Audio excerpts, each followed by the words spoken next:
Okay, so discuss natin tong problem sa strength of materials under biaxial loading.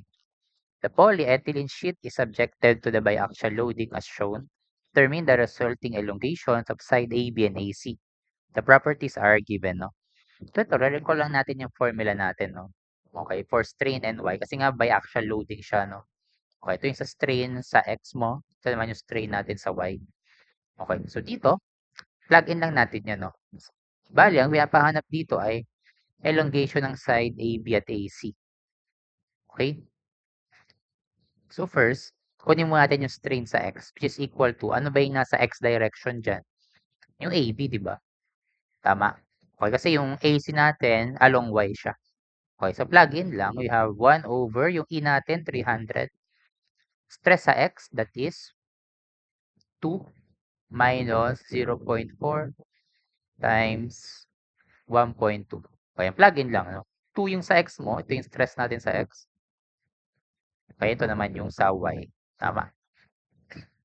Ayan. Tapos, strain naman natin sa Y, equal yan sa strain ng AC is equal to 1 over 300. Ito naman yung gagamitin nating formula, no? Para sa strain sa Y, yan.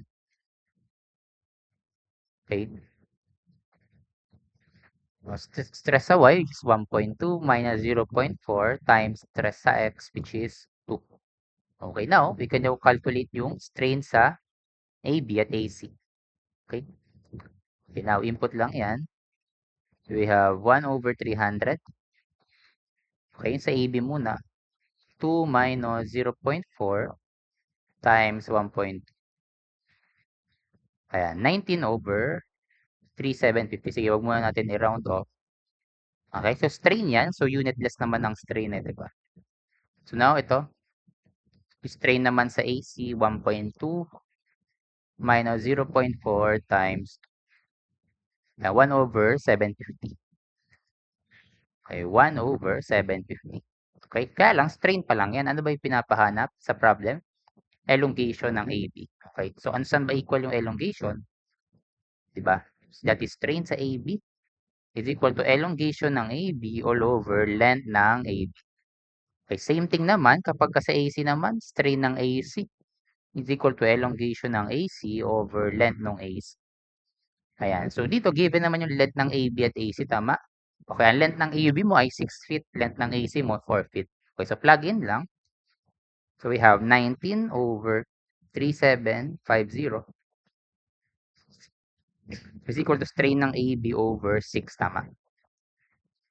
Okay, then for the strain ng AC, ay deformation ng AC, we have 1 over 750 is equal to deformation ng AC over 4. Tama yan. Okay, so ang makuha natin sagot dito, naka-fit kasi yung 6 at 4 dyan. Naka-fit eh, di ba? Ayan, so 19 over 3,750 is equal to, yan, plug-in lang natin na 0.034. No? So, ang deformation ng AB ay 0.03, wait yan, 04. 04 feet. Okay, ito na yung sagot natin sa deformation ng AB. Okay, para naman sa AC, okay, ganun lang din, plug-in lang natin yan, 1 over yan, 750 to I 4.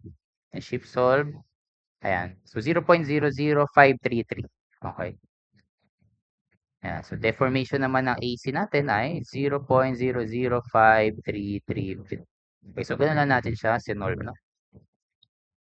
Okay, so ganun lang natin nakuha yung deformation ng AB using itong biaxial loading na na-derive sa Hooke's law, no? Okay, so yun lang, no? So thank you for listening.